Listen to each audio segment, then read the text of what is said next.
Julia Barreto's battle to prove her worth. Sa darating na Sabado, simula na ng katuparan ng pangarap ni Julia. Dahil sa kauna-unahang pagkakataon, siya ay magbibida sa longest-running drama anthology ng bansa. Ang Maalaala Mo Kaya, isang malaking hamon para sa kanyang pagsisimula bilang aktres.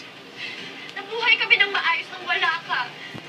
Sana pa magkita tayo ulit. Sana mayaman ako. Para masabi ko sa'yo na nagtagumpay ako nang wala ka. Hindi na nga mapigilan pa ang pag-arangkada ng karera ni Julia. Dahil pagkatapos nito, nakatakdang magsimula na rin ang unang teleseryeng kanyang pagbibidahan, ang Kofradya. Ito ay sa gitna ng mga espekulasyong hindi na raw matutuloy ang naturang seryeng unang ginampanan ni Gloria Romero at Gina Alahar dahil sa issue ng racism. Maliban dito, isa rin si Julia sa mga pinag-uusapang rising teen stars sa social media. Bukang bibig ng mga fans ang namumuong kilig sa pagitan niya at ng mga kasamahan sa Star Magic 2013 na sina Khalil Ramos at Julian Estrada. Ngunit sa dalawa, mukhang si Julian yata ang lumalamang sa puso ni Julia. Si Julia pinaka-bet mo? Pinaka-crush mo si Julia? Kung meron kang liligaw sa batch nyo si Julia, kung sabihin mo yun sa harapan ni Julia, Julia, pwede ko sumama dito? Halika na, baby.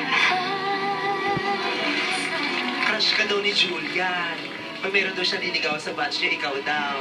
Oh. Tunay ngang handang-handa na niyang patunayan ang kaniyang sarili bilang isang seryosong aktres.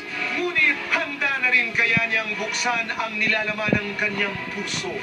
Ang kasagutan mula mismo kay Julia Barreto. Live! Yay! Welcome to the buzz. Hello, Tita Boy. My God, you're so cute. Ang ganda-ganda mo, Iha. Thank you, thank you. When people say that, I mean, sanay na sanay ka na siguro sabihan, ang ganda ng batang ito. Hindi naman. It's, nakaka-flatter pa rin siya. It's maganda siyang pakinggan. Okay. Julia, sa Star Magic 2013, isa ka sa pinakamalakas. Isa ka sa pinakamalakas. You know, just outside the dressing room, ngayong hapon lang, someone saying, there is no way, somebody was telling me, there is no way that she wouldn't be a superstar. Is that pressure? Is that pressure? How do you view it? Paano ang tingin mo sa mga komentong gano'n? Nakaka-pressure siya, of course, kasi parang ang dami nilang in-expect from you. They have mga predictions na gano'n. And sometimes na-pressure ako na parang hala, kailangan ko tumaabot para hindi ako maka-disappoint. Pero at the same time, may focus rin parang I really wanna do good muna and show everybody na meron naman akong maibubuga. Diba? So, sometimes I don't want to even think about it anymore, the pressure.